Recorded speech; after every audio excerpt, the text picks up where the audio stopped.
ساتھ اور معصوم قلب کے ساتھ اپنے عزیز بھائی اور اپنے بہت ہی اچھے دوست مسرت صاحب کی وفات کے موقع پر ان گھریلو گفتگو کرنا اس لیے بھی مشکل ہے کہ بہت انس تھا، بہت محبت تھی۔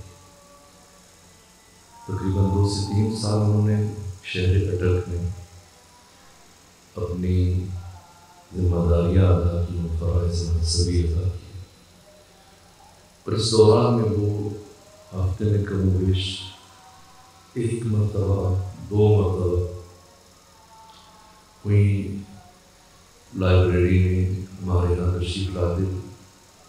وہ بچوں کو، گھر کے ملازمین کو، افراد کو منع کرتے تھے کہ سید کو نہ بتائیے، اور وہاں کم سے کم 5-6 گھنٹے برابر نماز میں اور تلاوت میں اور دعا و مناجات میں مصروف ہے، اور یہ مسلسل ان کا معمول رہا۔ ہر سال 2 مرتبہ ان کے کہنے میں مجلس کے لیے منڈی بہاؤدین اور 1 دن سال کا 13 سفر یہاں حاضر ہوتا تھا۔ اس مرتبہ جب وہ تشریف لائے اپنی وفات سے کچھ دن پہلے ہمارے یہاں مجلس، انہوں نے خواہش کی کہ وہ 2 مجالس سے مل کر میرے سب آپ میرا عذر قبول کریں۔ پہلے ہمیشہ اصرار کیا کرتے تھے، لیکن آپ کی دفعہ ٹھیک ہے، جیسے آپ اپنے لیے آسانی سمجھتے۔ پھر ہم گھر کے ساتھ ایک مسجد تعمیر کر رہے ہیں تو کہنے لگے میری خواہش ہے کہ میں جو رات کا وقت کہ مسجد دیکھ لوں، کیونکہ رات میں ٹھیک سے نہیں سمجھ آئے گا جب دن کا جو خدا کی مشیت۔ ایک آخری ملاقات امیر المومنین علی علیہ السلام فرماتے کہ ایسی زندگی گزارو کہ جب تک زندہ رہو لوگ تم سے ملنے کے مشتاق رہے، اور جب رخصت ہو جاؤ تو لوگ تمہارے غم میں آنسو بھریں۔ مسرت بھائی ایک ایسے انسان ہے کہ جب زندہ تھے تو ہمیشہ خواہش ہوتی تھی کہ ملاقات، اور جب چلے گئے ہم دوست عزیزان، یہ بچے، ہم سب دن کا کھانا کھائے، اور جب یہ اطلاع ملی سب سے کھانا چھوٹ کر سب کی کیفیت بدل گئی، حالت منقلب ہو گئی۔ پروردگار ان پر ہزاروں رحمتیں نازل فرمائے، ان کے لواحقین اور پسماندگان کو صبر جمیل عطا فرمائے، اور ان کی آخرت کی تمام مشکلات کو آسان فرمائے، انہیں شفاعت محمد و آل محمد نصیب فرمائے۔ بہرحال جو اس دنیا میں آیا اس نے پلٹ کر یہاں سے جانا ہے، لیکن یہ موت فوت نہیں ہے جیسے ہمارے یہاں یہ لفظ عام طور پر استعمال کیا جاتا ہے کہ فلاں فوت کر گیا۔ نہ، موت پورے قرآن مجید میں بسم اللہ سے لے کر والناس تک ایک مرتبہ بھی موت کے لیے لفظ فوت استعمال نہیں ہوا۔ خود لفظ موت قرآن مجید میں 71 مرتبہ استعمال ہوا۔ اس کے نیم البدل جو باقی الفاظ استعمال ہوئے گے لفظ وفات۔ فوت اور وفات میں زمین آسمان کا فرق ہے۔ فوت کا مطلب ہے عدم، نابودی، ختم ہو جانا، مٹ جانا۔ وفات کا لفظ مشتق ہے مادہ وفا سے، جس کا مطلب ہے اخذ بالتمام، یعنی پورے کا پورا کسی شے کو اپنی تحویل میں لے لینا۔ موت وفات، موت زندگی کا ایک مرحلہ ہے۔ موت کو سمجھنے کے لیے خود زندگی کو سمجھنا ناگزیر، اور زندگی ہماری حیات کے پیچیدہ ترین موضوعات میں سے ایک موضوع،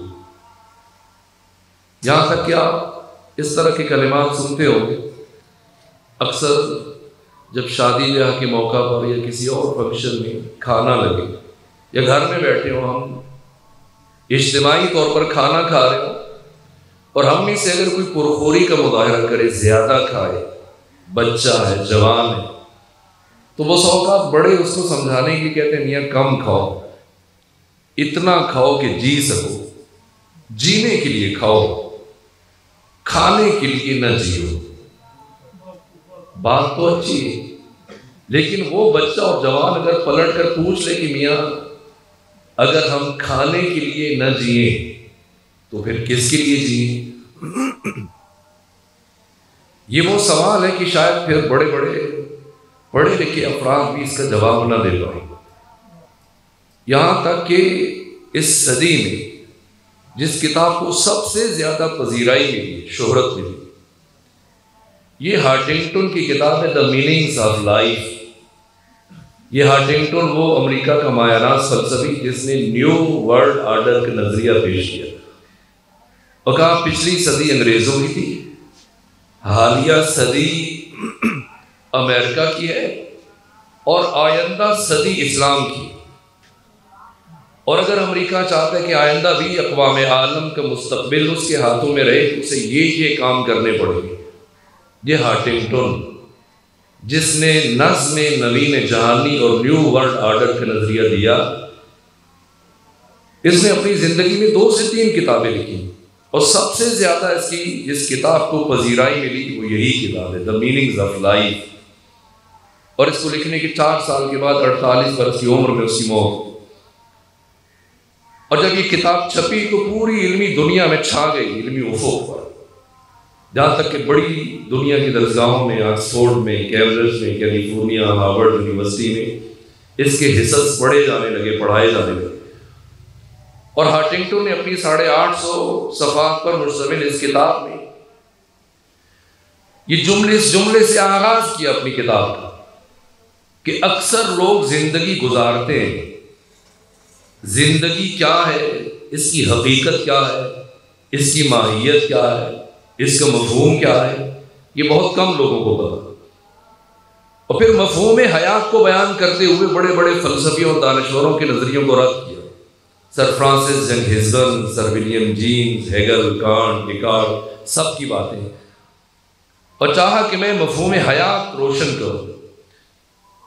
لیکن جب اپنی کتاب کے آخری مرحلے میں پہنچے تو پڑھنے والا محسوس کرتا ہے کہ ہارٹنگٹن خود حیران، پریشان، سرگردان، تذبذب و تشکیک کی کیفیت سے باہر نہیں نکل پائے، اس لیے کہ ان کے بس کا روگ نہیں۔ انسان کی حقیقت صرف وہ ذات بتا سکتی ہے جس نے اس انسان کو عدم سے وجود دیا، نہیں سے ہے بنا، جس ہستی نے اس انسان کو خلق کیا۔ ویسے تو قرآن مجید کا کوئی معین موضوع نہیں ہے، لیکن اگر قرآن مجید کا کوئی موضوع کہا جائے کہ کوئی چیز موضوع بن سکتی ہے تو وہ ایک، اور وہ ہے انسان، اس لیے کہ قرآن مجید ہدایت بشر کے لیے نازل ہوا، اور شناخت انسان اور معرفت انسان کا سب سے معتبر ترین ذریعہ ہمارے پاس قرآن مجید ہے، مستند ترین ذریعہ، اور انسانی حیات کی رموز کو اور دقتوں اور گہرائیوں کو اور وسعتوں کو جس طرح سے اللہ نے قرآن میں بیان کیا، یہ ہیتا ادراک بشر سے ماورا ہے، انسان یہ کام نہیں کر سکتا۔ بڑے بڑے فلسفی عاجز ہیں، پروردگار نے آغاز سے انجام تک انسان کی زندگی کے ایک ایک مرحلے کو بیان کیا، زندگی کی حقیقت کیا ہے، موت کیا ہے، زندگی کے مراحل کیا ہے، اس کی ماہیت کیا ہے، اور تخلیق سے شروع کیا۔ اور عجیب یہ ہے کہ پہلے مرحلے میں جب اللہ نے قرآن کو اتارنا شروع کیا، جو پہلی وحی اتاری، پہلی وحی میں پروردگار نے انسان کی تخلیق کا ذکر کیا، اقرا بسم ربک الذی خلق، اے حبیب پڑھیے اپنے رب کے نام سے جس نے خلق کیا، جس نے پیدا کیا، اور پھر پیغام مسلسل برابر تخلیق انسان کو بیان کیا، هو اللہ الخالق البارئ المصور، وہ اللہ خالق ہے، وہ اللہ باری ہے، یعنی عدم سے وجود دینے والا۔ آپ کے سامنے لکڑی کا ٹیبل پڑا، یہ ٹیبل لکڑی کا، تو اس کو لکڑی سے بنایا گیا۔ اب اس کی حیت بدل گئی ہے، لیکن ایسا نہیں کہ اس کی جنس بھی بدل جائے، نہ، لکڑی لکڑی ہے، اس کی شکل بدلی اور را مٹیریل موجود ہے جس سے اس میز کو بنایا جائے، لیکن پروردگار عدم سے خلق کرتا ہے، نہیں سے ہے بناتا ہے، اور جب بناتا ہے تو اشیاء کی ماہیتوں کو بدل دیتا ہے۔ خالق ہے، خالق کہنے کے بعد فرمایا وہ باری ہے، عدم سے وجود دینے والا۔ پھر فرمایا مصور، وہ مصور ہے، اور دوسرے مقام پہ فرمایا هو الذی یصورکم فی الارحام، وہ ہے کہ جو تمہاری ماؤں کے بطن میں تمہاری تصویر بناتا ہے، کیف یشاء، جیسا جی چاہتا ہے ویسی تصویر بناتا ہے۔ پھر ایک اور مقام پہ فرمایا کہ صورکم واحسن صورکم، انسان ہم نے تمہاری تصویر بنائی اور بری تصویر نہیں بنائی، بہترین تصویر بنائی۔ کبھی فرمایا ہم انسان کی تصویر 3 پردوں کے پیچھے تاریکی میں بناتے ہیں، اور اللہ جو خود کو مصور کا کہہ رہا ہے، کیا ایسا مصور ہے جیسے ہمارے یہاں پائے جاتے ہیں؟ ہمارے ہاں ماہر سے ماہر مصور کے لیے کچھ شرائط ہیں کہ جن کی پاسداری ناگزیر ہے، کہ ان کے بغیر ممکن نہیں کہ تصویر بن سکے۔ ہر مصور کے لیے پہلی شرط ہے کہ جگہ ہو جہاں بیٹھے تصویر بنائے، دوسری شرط کینوس ہو، چمڑا ہو جس پر تصویر بنائی جائے، اور تیسری شرط روشنی ہو کہ اندھیرے میں تصویر نہیں بن سکتی، اور چوتھی شرط جس شے پر تصویر بنائی جا رہی ہے وہ شے حالت قرار میں ہو، حالت حرکت میں نہ ہو۔ متحرک شے پر ماہر سے ماہر مصور تصویر نہیں بنا سکتا، تو کیا وہ اللہ کسی جگہ پر بیٹھ کر تصویر بناتا ہے جو خود کو بار بار مصور کہہ رہا ہے؟ نہیں، بطن مادر میں تصویر بناتا ہے، کسی کینوس پر، چمڑے پر تصویر بناتا ہے، نہ پانی کے قطرے پر تصویر بناتا ہے، روشنی میں تصویر بناتا ہے، نہ 3 تاریکیوں میں انسان کی تصویر بناتا ہے، اور کسی راکد شے پر تصویر بناتا ہے، نہ متحرک شے پر تصویر بناتا ہے۔ اور دنیا کا مصور ان 4 شرائط کے ہونے کے باوجود جب تصویر بناتا ہے تو اس کی تصویر بہری ہے، گونگی ہے، اندھی ہے، نہ دیکھ سکتی ہے، نہ سن سکتی ہے، نہ چکھ سکتی ہے، نہ لمس کر سکتی ہے، نہ تدبر کر سکتی ہے، نہ تعقل کر سکتی ہے، نہ تفکر کر سکتی ہے، لیکن وہ ایسا مصور ہے کہ ان 4 شرائط کے نہ ہونے کے باوجود جب تصویر بناتا ہے تو اس کی تصویر سنتی بھی ہے، سونگتی بھی ہے، چکھتی بھی ہے، لمس بھی کرتی ہے، تدبر بھی کرتی ہے، تعقل بھی کرتی ہے، تفکر بھی کرتی ہے۔ اور جب تصویر بن جائے، بعض اوقات افراد دوسرے ملکوں سے ہزاروں ڈالر خرچ کر کے قیمتی تصاویر لے کے آتے ہیں، اور انہیں بہت سنبھال کے ایک محفوظ ترین مقام پہ آویزاں کرتے ہیں۔ تو جب تصویر خرید کے لاتے ہیں قیمتی تصاویر، یہ کہاں نصب کرتے ہیں؟ ایسی کھلی جگہوں پہ، ہوادار جگہوں پہ، کچن میں جا کے نہیں، محفوظ ترین مقام پر، مہمان سرا میں، ایک طرف سب دیکھیں اور دوسری طرف محفوظ رہے، اس لیے کہ جتنا قیمتی شاہکار ہے اس کی اتنی زیادہ حفاظت مطلوب ہے۔ ہم نے اس تصویر کو کچھ دشمنوں سے بچانا ہے تاکہ دیر تک باقی رہے، آگ سے بچانا ہے تاکہ جل نہ جائے، ہوا سے بچانا ہے تاکہ اس کے رنگ نقش دھندلے نہ پڑ جائے، مٹی اور گرد و غبار سے بچانا ہے تاکہ اس کے رنگ خراب نہ ہو جائے، ہوادار جگہوں سے بچانا ہے کہ اس کے نقش دھندلے نہ پڑ جائے۔ تو کتنے دشمن ہوئے تصویر کے؟ 4۔ کون کون سے؟ آگ، پانی، ہوا، مٹی، ان 4 سے تصویر کو بچانا ہے تاکہ خراب نہ ہو جائے۔ نہیں معلوم وہ کیسا مصور ہے کہ انہی 4 کو ملا کر ہماری تصویریں بنائے جا رہے ہیں۔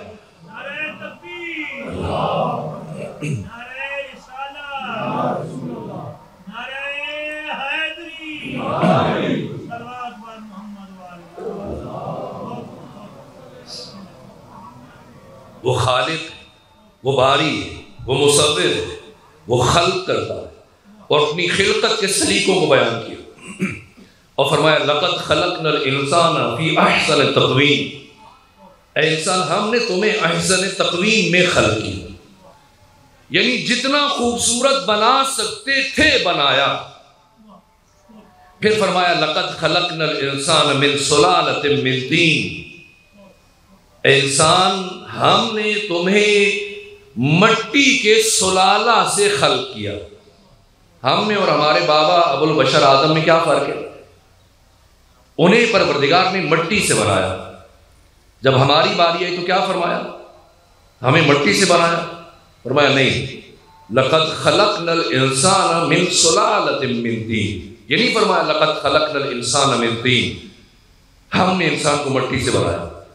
فرمایا ہم نے انسان کو مٹی کے سلالہ سے بنایا، مٹی کے رس سے، مٹی کے عرق سے، مٹی کے جوہر سے، مٹی کے جوس سے۔ یہ مٹی کا جوس کہاں نکالا جاتا ہے؟ آپ یہاں کوئی مشینیں کارخانے ہیں، کبھی دیکھا کہ مٹی کا رس نکالا جائے؟ پھلوں کا رس تو آپ نکالتے ہیں، وہ دیکھتے ہیں، وہ پیتے ہیں، استعمال کرتے ہیں۔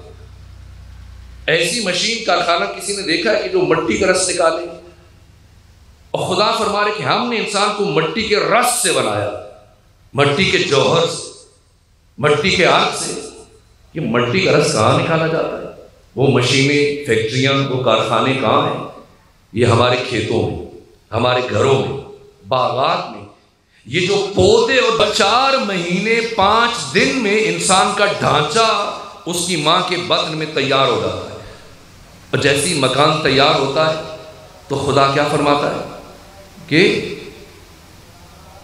نطفہ، علقہ، مضغہ، عظام، فکسونا العظام لحما، گوشت چڑھایا، پھر فرمایا ثم انشأناہ خلقا آخر۔ جیسی مکان تیار ہوا ہم نے اس میں ایک اور شے ڈال دی، کیا؟ روح۔ اور جیسی روح پیکر میں منتقل ہوتی ہے اللہ خود کو مبارکباد پیش کرتا ہے، فتبارک اللہ احسن الخالقین۔ مبارکباد کا مستحق ہے وہ اللہ جس نے اتنی بہترین مخلوق کو خلق کیا۔ یہ انسان ہے، یہ تخلیق انسانی کے مراحل ہیں۔ پہلے ہم ذرات کی شکل میں یہ چکوال کی سرزمین میں تقسیم ہے، اور پھر قیامت کا دن میں نے صرف ایک کام کے لیے رکھا، یہ دیکھنے کے لیے کیا تم نے اپنی سیرت کو میری دی ہوئی انسانی صورت کے مطابق ڈھالا یا نہیں ڈھالا؟ اگر ڈھالا تو ہمیشہ کے لیے جنت میں رکھوں گا، اور اگر تم اپنی صورت کو مس کر کے لے آئے اور تم نے اپنی سیرت کو انسانی صورت کے مطابق نہ ڈھالا تو میں بھی ایک کام کروں گا، اب میں تمہاری صورت کو تمہاری اختیار کردہ سیرت کے مطابق ڈھال دوں گا۔ یہ قرآن فرما رہے وَإِذَا الْوُحُوشُ حُشِرَتْ، کہ جب قیامت کے دن جانوروں کو اٹھایا جائے گا۔ یہ حساب کس سے لیا جانا ہے؟ جانوروں سے حساب لیا جائے گا؟ نہیں، نہ فرشتوں سے حساب لیا جائے گا، نہ جانوروں سے حساب، یا جنوں سے لیا جائے گا یا انسانوں سے لیا جائے گا۔ تو پھر خدا کیوں فرما رہے ہیں کہ قیامت کے دن جانوروں کو اٹھایا جائے گا؟ یہی انسان ہے جو جانور کی شکل میں اٹھے گا، اس لیے کہ ہم انسان پیدا نہیں ہوئے، انسان بننے کے لیے پیدا ہوئے۔ اور ابھی جو ہمیں انسان کہا جاتا ہے مجازن انسان کہا جاتا ہے، اس لیے کہ ہم میں انسان بننے کی صلاحیت موجود ہے۔ کیسے انسان بن سکتا ہے؟ اگر وہ کمال کا راستہ طے کرے۔ 2 سفر ہے، ایک ترقی ہے، ایک کمال ہے۔ بچپنے میں ہم اسکولوں میں قومی ترانہ سنتے تو آپ بھی سنتے، رہبر ترقی و کمال، تو سمجھتے تھے شاید یہ 2 ایک ہی چیزیں ہیں، لیکن تھوڑا پڑھا تو سمجھ میں آیا کہ نہیں، ان میں زمین آسمان کا فرق ہے۔ ترقی حرکت افقی ہے، کمال حرکت عمودی ہے۔ افق میں سفر کرنا یہ ترقی، عمود میں سفر کرنا یہ کمال ہے۔ اللہ نے ہمیں ترقی کے لیے خلق نہیں کیا، پروردگار نے ہمیں حصول کمال کے لیے خلق کیا۔ ترقی کیا ہے؟ اگر پہلے کسی کے پاس سائیکل ہے تو اب گاڑی خرید لی، اس نے یہ ترقی کر لی۔ پہلے چھوٹی گاڑی تھی اب بڑی گاڑی لے لی، پہلے ایک گاڑی تھی اب 2 گاڑیاں لے لی، چھوٹا مکان تھا بڑا بنا دیا، بینک بیلنس بڑھنے لگا، پہلے چیف منسٹر تھا پھر پرائم منسٹر بن گیا، پھر پریزیڈنٹ بن گیا، منصب میں اضافہ ہو رہا ہے، تنخواہ میں اضافہ ہو رہا ہے، دولت میں اضافہ ہو رہا ہے، زمینوں میں اضافہ ہو رہا ہے۔ یہ کیا ہے؟ یہ ترقی۔ ترقی کا انسان کی انسانیت کے ساتھ کوئی تعلق نہیں۔ جو غار میں رہتا ہے وہ بھی انسان ہے، اور جو بڑے بڑے گھروں میں رہتا ہے وہ بھی انسان ہے، جو پیدل چل رہا ہے وہ بھی انسان ہے، اور جو بڑی بڑی گاڑیوں میں سفر کرتا ہے وہ بھی انسان ہے۔ اللہ نے ہمیں ترقی کے لیے خلق نہیں کیا، اللہ نے ہمیں کمال کے لیے خلق کیا۔ کمال کیا ہے؟ یہ حرکت عمودی ہے، پستی سے بلندی کا سفر۔ یہ صفات میں ہوتا ہے، یہ اوصاف میں ہوتا ہے۔ اگر کسی کے علم میں، بصیرت میں، معرفت میں، استقامت میں، صبر میں، انسانی اخلاقی قدروں میں، عفت میں اضافہ ہونا شروع ہو جائے، یعنی اس نے کمال کا سفر طے کرنا شروع کر دیا۔ کیونکہ ماہ ربیع الاول ہے، اس لیے جملہ عرض کر رہا ہوں۔ ہم انسان پیدا نہیں ہوئے، انسان بننے کے لیے پیدا ہوئے۔ اللہ نے ہمیں انسان بننے کے لیے بھیجا ہے، اور محمد و آل محمد کو ہمیں انسان بنانے کے لیے بھیجا ہے۔ اللہ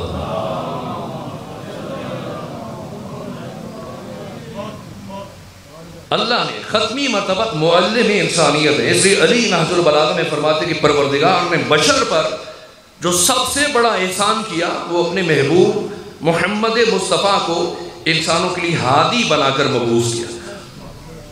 پیغمبر ہمیں باکمال بنانے کے لیے آئے، اور سفر کمال میں سب سے پہلی چیز علم اور معرفت ہے۔ علم کے بغیر انسان بننا ممکن نہیں۔ اس لیے آپ دیکھیں باقی انبیاء کی دعائیں، اور خدا کہہ رہے قل رب زدنی علما، حبیب سے کہا جا رہا ہے آپ یہ دعا مانگیں تاکہ آپ کی امتی سیکھ لیں کہ علم کی کیا اہمیت ہے۔ لیکن تعصب کے اس آیت کا ترجمہ تقریباً 99% غلط کیا جاتا ہے۔ میں ایک ایک لفظ کا معنی کرتا ہوں، جوڑے خود اور پھر آپ معنی کریں تاکہ آپ پہ بات۔ رب اصل میں ربی کثرت استعمال سے یا ہٹا دیا جاتا ہے عربی میں، میرے رب۔ زد یہ فعل امر ہے، تو زیادہ فرما یا تو زیادہ کر۔ اطلب العلم ولو بالسین، اور چوتھی حدیث اطلب العلم ولو کان من اہل النفاق۔ مانا چونکہ سب کو آتا ہے تو ہم آگے بڑھیں۔ 3 زبانوں میں ان کا ترجمہ، اور یہ مجلہ فرانس کی رصدگاہ کے وہاں کی یونیورسٹی کے ایک پروفیسر تک پہنچا، اور انہوں نے اپنے کام روکے اور فرانس سے عراق کا سفر کیا، اور ہبت الدین شہرستانی کے پاس آئے۔ کہیں آپ اس کی چیف ایڈیٹر، کہاں میں ہوں، کہیں اس کے آخر میں لکھا ہوا ہے یہ 4 باتیں یہ آپ کے نبی کی ہیں، دھونی کی ہیں، کہ میں بہت پریشان ہوں اسی لیے میں نے سفر کیا۔ اس جواب کے لیے کہ اس میں پریشانی کیا بات ہے؟ کہا میں نے دنیا کے تمام ادیان، مذاہب، مکاتب فکر، الہی غیر الہی سب کا مطالعہ کیا۔ میں نے دنیا کی کسی مکتب میں اور مذہب میں علم اور معرفت کے حصول پر اتنا زور، تاکید اور اصرار نہیں دیکھا جتنا آپ کے نبی نے فرمایا کہ نہ جنس کی قید ہے، نہ زمان و مکان کی قید ہے، نہ جگہ کی قید ہے، نہ استاد کی قید ہے۔ گوت سے گور تک سیکھو، چاہے منافق سے سیکھنا پڑے، چاہے مشرک سے کافر سے سیکھنا پڑے، چاہے چین جانا پڑے، مرد عورت ہر ایک پر فرض ہے۔ اتنی تاکید کہ نہ جنس کی قید ہے، نہ زمان و مکان کی قید ہے، نہ استاد کی قید ہے، نہ جگہ کی قید ہے، اتنا اصرار۔ اس کے باوجود جب میں عالمی سطح پر نگاہ اٹھا کر دیکھتا ہوں تو سب سے زیادہ جاہل، سب سے زیادہ بے شعور، گوار، بد تہذیب، غیر مہذب یہ مسلمان ہیں۔ میں یہ پوچھنے کے لیے آیا ہوں کہ اس کی وجہ کیا ہے؟ ہبت الدین کہتے کہ میرا سر شرم سے جھکتے جھکتے جھک گیا اور میرے پاس اس کا کوئی جواب نہیں تھا۔ آج ہم چاہتے ہیں کہ صرف پیغمبر اکرام اسلام کی جوتیوں کی تصویریں بنا کر اور ان کی زلفوں کی تعریفیں کر کے اور ان کے کمبل اور کمبلی کی تعریفیں کر کے ان کو راضی کرنے میں کامیاب ہو۔ نہیں، دیکھنا پڑے گا کہ آقا کس بات سے راضی ہو گئے۔ وہ ہمارے لیے نالین چھوڑ کر نہیں گئے، ہمارے لیے سکلین چھوڑ کر گئے۔ سکلین کو چھوڑ دیں اور نالین کے پیچھے اس کی تصویروں جھنڈے بنائیں۔ آقا ہمیں عالم دیکھنا چاہتے ہیں۔ یہاں تک کہ مسجد نبوی میں داخل ہوئے اور دیکھا 2 گروہ ہیں، ایک نمازیں پڑھ رہا ہے اور دعائیں مانگ رہا ہے، نوافل پڑھ رہا ہے، اور دوسرا گروہ دائرہ بنا کر علمی گفتگو میں مصروف ہے۔ حضرت رکے، دونوں کو دیکھا، تبسم فرمایا، فرمانے لگے دونوں خیر پر، دونوں اچھے عمل میں مصروف ہیں۔ لیکن میں پہلے گروہ میں نہیں بیٹھوں گا بلکہ میں دوسرے گروہ میں بیٹھوں گا۔ کیوں؟ اس لیے کہ مجھے لوگوں کو عالم بنانے کے لیے بھیجا گیا، لوگوں کو باشعور بنانے کے لیے بھیجا گیا۔ اور کیا اہمیت ہے! اور اسلام میں علم کی تقسیم درست نہیں ہے، یہ طاغوت اور استعمار نے کیا، یہ برطانیہ نے آپ کو اس چکر میں لگایا۔ اسلام میں یہ دینی علم، دنیاوی علم، یہ تقسیم قرآن نے اس کو باطل قرار دیا۔ ہر علم انسان کو خدا کی طرف لے کے جاتا ہے، یہاں تک کہ یہ سنی شیعہ کتابوں میں یہ روایت ہے، موجود ہے۔ ابن حجر اسقلانی جنہوں نے صحیح بخاری کی شرح لکھی فتح الباری، انہوں نے بھی تحریر کی اور شیعہ علماء نے بھی لکھا کہ عامر ابن عاص ختمی مرتبت کا ایک ساتھی آپ کے پاس بیٹھا، بتایا یا رسول اللہ وہ آپ کی گلی میں جو ایک دور کر کے یہودی طبیب رہتا تھا، یہودی معالج ڈاکٹر، اس کی موت ہو گئی، مر گیا، ابھی اطلاع ملی۔ پیغمبر نے سنا تو بے ساختہ ساٹھ آنکھیں چی، جیسے عمرو بن عاص نے یہ دیکھا کہ پیغمبر یہ رد عمل ہے، یہ ری ایکشن ہے، کہا کہ وہ مرنے والا کافر تھا، یہودی تھا، اور آپ افسوس کر رہے ہیں۔ پیغمبر نے فرمایا مگر تم نے نہیں کہا تھا کہ وہ طبیب بھی تھا، ڈاکٹر بھی تھا، جس کے مرنے سے انسانوں کا نقصان ہوا ہے۔ پیغمبر اسلام ہمیں عالم دیکھنا چاہتے ہیں۔ انسان کی حقیقت روح ہے، روح کی زندگی علم سے وابستہ ہے۔ اگر کوئی جاہل مرا، اسے جاہل اٹھایا جائے گا۔ اور یہ جو آپ دعا مانگتے ہیں مجلس کے بعد، نماز میں، باقی مواقع پر، پروردگار فلاں کے درجات کو بلند فرما، درجوں کا تعین انسان کے علم اور معرفت اور عمل کی بنیاد پر ہوتا ہے۔ جو جس حال میں مرے گا اس کو اسی حال میں اٹھایا جائے گا۔ اور یہ بات ہمیں سمجھانے کے لیے پیغمبر اسلام نے ایک مرتبہ جنگ سے واپس آ رہے تھے تو راستے میں قبرستان سے مردے کو زندہ کیا تاکہ صحابہ اچھے سے سمجھ لیں اس حقیقت۔ جب وہ زندہ ہوا تو ادھر ادھر دیکھنے لگا، بھاگنے لگا، کہنے لگا میری رسی کہاں ہے؟ یہاں تک کہ صحابہ حیران پریشان سرگردان، یہ کیا ہوا بھائی، اٹھتے ہی رسی تلاش کر رہے ہیں۔ یہاں تک کہ پیغمبر کے امر سے دوبارہ وہ اپنی قبر کی طرف چلا گیا تو سراپا حیرت اور سوال بنے، یا رسول اللہ یہ کیا تھا؟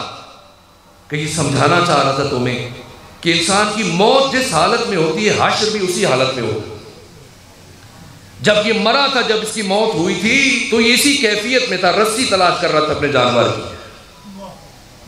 انسان جس کیفیت میں، اسی لیے میں نے کہا قرآن نے لفظ وفات استعمال کیا ہے، جس کا مطلب ہے اخذ بالتمام، جس حالت میں انسان کو اٹھایا جائے گا اسی حالت میں معشور کیا جائے گا۔ یہاں کے لمحے وہاں کی ابدی حیات کا تعین کریں گے، اور اس ابدی حیات کی نوعیت کا تعین کریں گے کہ وہاں بشر کیسے رہے گا۔ اگر ہم سب کے سب جنت میں چلے جائیں تب بھی عین ممکن ہے کہ ہم کبھی ایک دوسرے سے نہ مل سکے جنت میں۔ لوگوں نے سمجھا وہ جنت شاید ایک پارک ہے، سوسائٹی ہے، ادھر ایک کا مکان ہے، ساتھ میں دوسرے کا، تیسرے کا، نکلیں گے گلی میں دوسرے سے ملاقات ہو جائے گی۔ جنت مکان نہیں ہے، جنت مقام ہے، اور ذی مراتب مقام ہے۔ میں نے بحار الانوار کی 98 نمبر جلد میں امام ششم کی حدیث پڑھی ہے کہ آقا فرماتے ہیں کہ اہل جنت جنت میں 70,000 سال میں ایک مرتبہ سردار جنت حسین ابن علی کے چہرے کی زیارت کا شرف حاصل کریں گے۔ اس کا مطلب وہ جنت جو خدا نے حسین کے لیے رکھی ہے وہ الگ ہے، درجات ہیں۔ یہ جو آپ دعاؤں میں مانگتے ہیں ہمارے درجات کو بلند فرما، درجہ معرفت سے بلند ہوتا ہے۔ بس پہلی بات، دو تین باتیں اور کروں آپ کی زحمتوں کو تمام کروں۔ پیغمبر اسلام ہمیں عالم دیکھنا چاہتے ہیں، پیغمبر گرامی اسلام ہمیں دوسرے مرحلے میں عاقل دیکھنا چاہتے ہیں۔ پورا قرآن مسلمان پڑھتا ہے آنکھیں بند کر کے، بعض دیہاتوں میں تو شبینوں کی محافل ہوتی ہیں اور ایک قاری کو بٹھایا جاتا ہے لاؤڈ سپیکر کھول کے، اور مغرب کی عشاء کے بعد شروع کرتے ہیں، فجر تک دھڑا دھڑ پڑھ رہے ہیں 180 کی رفتار سے، کسی بھی طرح سے طے ہے کہ میں نے فجر تک قرآن کو ختم کرنا۔ جس قرآن کو اترتے اترتے 23 سال لگ گئے، آج کا مسلمان چاہتا ہے ایک رات میں پڑھ لے، اور سارا قرآن آنکھیں بند کر کے پڑھا، اور جب صبح قرآن مکمل کیا تو وہی کھڑا جہاں پہلے کھڑا۔ پیغمبر یہ نہیں چاہتے کہ ہم سارا قرآن آنکھیں بند کر کے پڑھیں، آقا یہ چاہتے کہ ایک آیت آنکھیں کھول کر پڑھ لیں، ہماری زندگی بدل جائے گی۔ مدینے کے آخری سالوں میں، حضرت کی زندگی کے آخری ایام میں لوگ تیزی سے مسلمان ہو رہے تھے. تو ایک جوان مسلمان ہوا، کچھ دن کے بعد آپ کے پاس آیا کہ میں نے واجبات اور حلال و حرام عبادات سیکھ لی، اب میں چاہتا ہوں معارف سیکھوں، کچھ علوم سیکھوں، آپ مجھے وقت دیں. لیکن چونکہ لوگ تیزی سے مسلمان ہو رہے تھے اور آقا کے پاس اتنا وقت نہیں ہوتا تھا کہ بطور خاص ہر ایک کو الگ وقت دے، تو اس مقصد کے لیے پیغمبر اکرام اسلام سینئر صحابہ کی ذمہ داریاں لگاتے. تو اس جوان کو سکھانے کے لیے اپنے صحابی حضرت عبداللہ ابن مسعود کا انتخاب کیا کہ آپ انہیں پڑھائیں. اور 4-5 دن گزرنے کے بعد دوبارہ جب ملاقات ہوئی عبداللہ ابن مسعود سے، پوچھنے لگے عبداللہ تمہارا وہ نیا شاگرد کیسا جا رہا ہے؟ کہا وہ تو چلا گیا، چھوڑ گیا. کہا کیوں، کیا ہوا؟ وہ تو بڑے شوق سے آیا تھا، پھر کیوں چلا گیا؟ کہ جب پہلے دن میرے پاس بیٹھا تو میں نے سوچا کسی کیا پڑھاؤں، تو جتنا قرآن نازل ہو چکا تھا جو میرے حافظے میں تھا، میں نے ایک آیت کا انتخاب کیا، فَمَن يَعْمَلْ مِثْقَالَ ذَرَّةٍ خَيْرًا يَرَهُ وَمَن يَعْمَلْ مِثْقَالَ ذَرَّةٍ شَرًّا يَرَهُ. جو شخص اپنی زندگی میں ذرہ برابر اچھائی کرے گا اس کا اثر اپنی زندگی میں دیکھے گا، اور جو ذرہ برابر برائی کرے گا اگر توبہ نہ کی تو اس کا نتیجہ اپنی زندگی میں دیکھے گا، اثر دیکھے گا. کہ یہ آیت اس کے بارے میں جو آپ سے سنا تھا سب بتایا. اچھا وہ دوسرے دن آیا، میں نے کہا پچھلا سبق سنائے تاکہ آگے بڑھو. اس جوان نے کہا پچھلا سن لیں لیکن میں نے آگے نہیں پڑھا. میں نے کہا کیوں، آپ تو بڑے جوش اور شوق اور ولولے سے آئے تھے، تو پھر آگے کیوں نہیں پڑھنا؟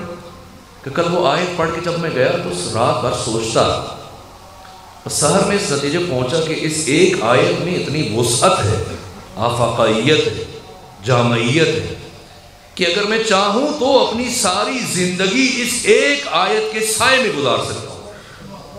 تو سنا پیغمبر کی آنکھیں نم ہو گئی. فرمایا اس خدا کی قسم جس نے مجھے رسالت کے لیے منتخب کیا، اس جوان نے صحیح کہا، واقعاً اس آیت میں اتنی وسعت ہے کہ چاہے تو ساری زندگی اس کے سائے میں گزار سکتا ہے. پیغمبر ہمیں عاقل دیکھنا چاہتے ہیں. عقل فکر سے بڑھتی ہے، فکر سے بڑھتی ہے. صرف علم کافی نہیں ہے.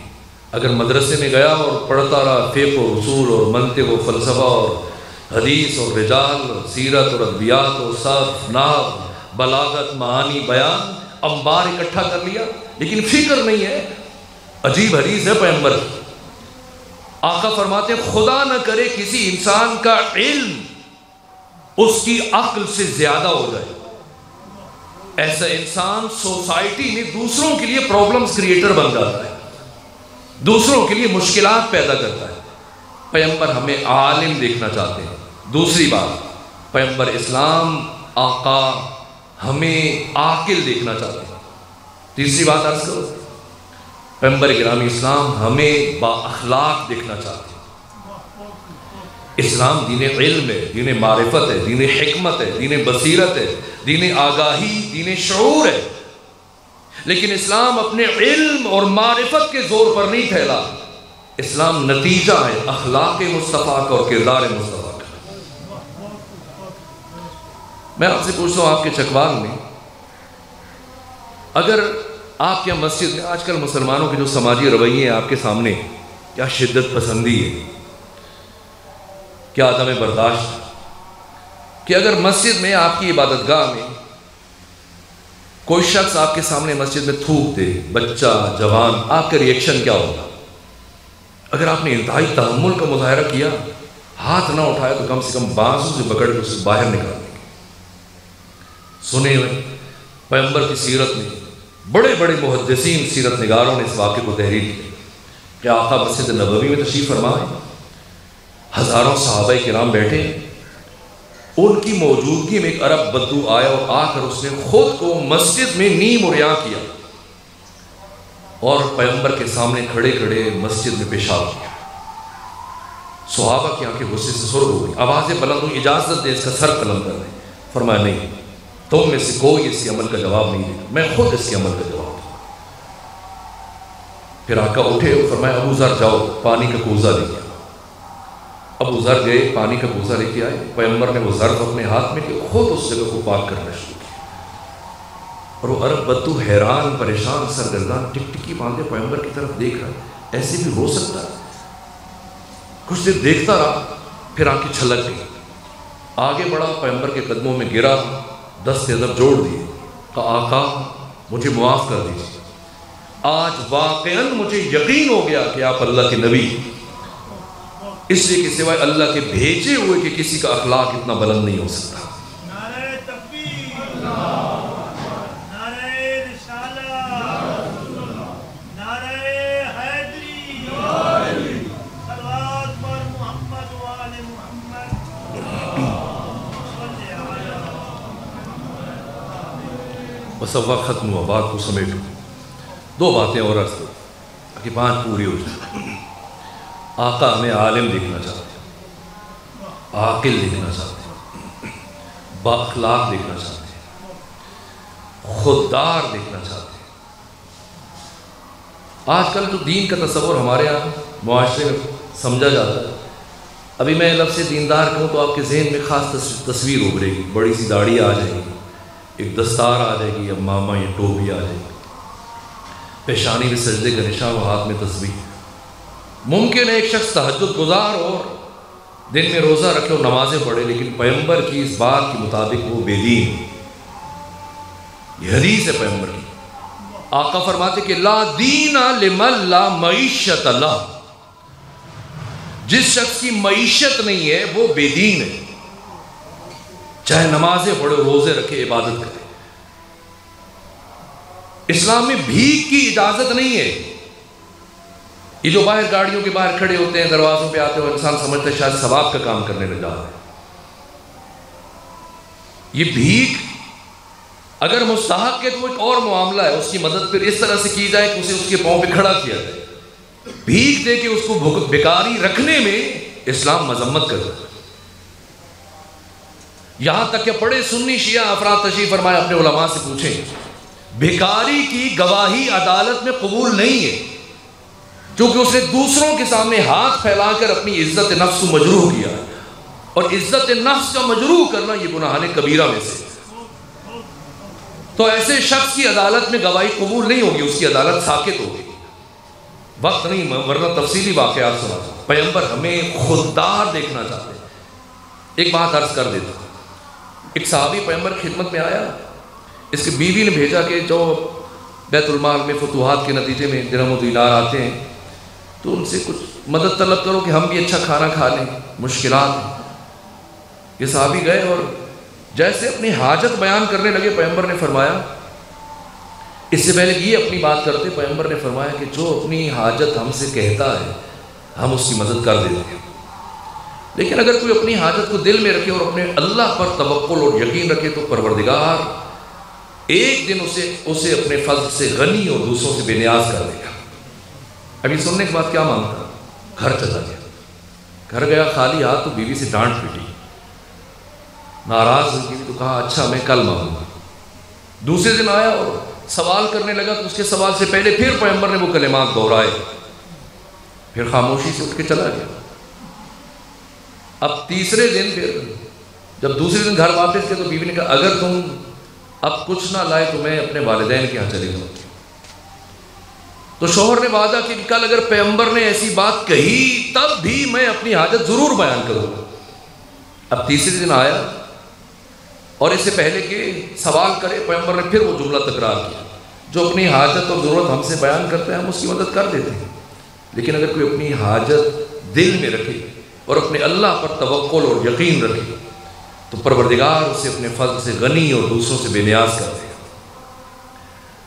اس صحابی نے یہ سنے کلمات آج تیسرے دن تکرار کا اثر تھا کہ اپنے دل میں ایک عزم اور حوصلہ محسوس کیا، وہاں سے اٹھا اور گھر نہیں گئے، ہمسائے کے یہاں گیا، دستک دی، اس سے کلاڑی اور رسی ادھار مانگی، جا کے جنگل میں گیا، لکڑیاں کاٹی، بازار میں بیچا، آدھی رقم جیب میں رکھی، آدھی رقم کی کچھ اخراجات ضرورت گھر کی چیزیں لے کے چلا گیا۔